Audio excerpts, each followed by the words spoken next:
بھی مانگی تھی۔ واقعہ یہ کہ آج سے پہلے میں اس دعا کی اصل عظمت کو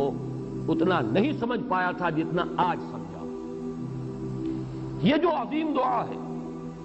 جس میں اتنی لجاجت، اتنی ہیوملٹی حضور نے اختیار کی ہے جس سے آگا کے سوال نہیں۔ اللہم انی عبدک وابن عبدک وابن امتک، اے اللہ میں خود تیرا بندہ ہوں، میرا باپ بھی تیرا ادنا غلام، میری ماں تیری ادنا کنیز، فی قبضتے کا، میرا پورا وجود تیرے قبضہ قدرت میں ہے، تیرے ہی اختیار میں ہے، فی قبضتے کا ماضٍ فی حکموں کا، میرے پورے وجود میں تیرا ہی حکم جاری و ساری ہے، عدل فی قضاء، اور جو فیصلہ بھی تو میرے بارے میں کرے، جو بھی کرے وہ عدل ہے، انصاف ہے، کہ ہر چیز ساقی ما ریخت عین الطاف، ماضٍ فی حکمک عدل فی قضاء، ناصیتی بیدک، میری پیشانی تیرے ہاتھ میں ہے، جدھر چاہے موڑ دے۔ یہ جو اپنی نفی ہے، نفی اس اعتبار سے بھی اپنی انانیت کی نفی، انی عبدک وابن عبدک وابن امتک، پھر اپنے وجود کی نفی، اپنی مرضی کی نفی،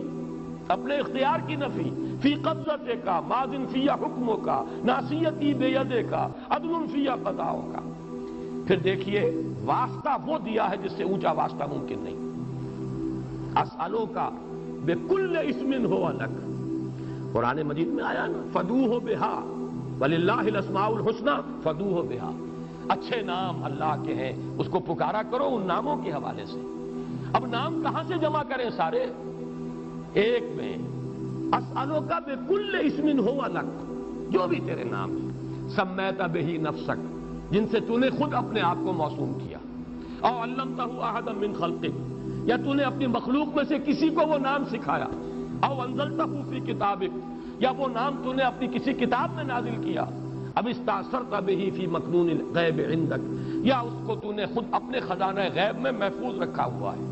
تیرے وہ نام بھی ہیں جو تو نے کسی کو ابھی سکھائے ہی نہیں، تو نے اپنی کتاب میں کسی میں نازل ہی نہیں کیے، وہ تو تیرے خاص خزانے کے اندر وہ ابھی در مکنون ہے، وہ ابھی تیرے پاس موجود ہے۔ یہ اس سے بڑا اب واسطہ کیا ہوگا؟ مانگا کیا ہے؟ ذرا غور کیجیے، ان تجعل القرآن ربیع قلبی ونور صدری وجلاء حزنی وذہاب ہمی وغمی۔ استدعا میں یہ کر رہا ہوں پروردگار، اس قرآن کو میرے دل کی بہار بنا دے، میرے دل کا نور بنا دے، نور صدری، ان تجعل القرآن ربیع قلبی، میرے دل کی بہار، ونور صدری، میرے سینے کا نور، وجلاء حزنی، یہ حزن جو جس سے کہ محمد دوچار ہے صلی اللہ علیہ وسلم، یہ وہ کیفیت جو ہے قبض کی، اس کو دور کرنے کا ذریعہ بنا دے اس قرآن کو، جلاء حزنی وذہاب ہمی وغمی، اور میرے ہموم، میرے تفکرات، میرے غموں کو دور کرنے کا ذریعہ بنا دے۔ یہ عظیم دعا آج سورۃ الضحیٰ پر غور و فکر کرتے ہوئے، ویسے تو میں تقریباً 30 برس سے اس دعا کا مبلغ ہوں، اس لیے کہ جب میں نے یہاں کام شروع کیا تھا لاہور میں، جو تقریریں کی تھی مسلمانوں پر قرآن مجید کے حقوق کے نام سے جو شائع شدہ ہیں، اس پمفلٹ کے آخر میں نے یہ دعا درج کی ہے۔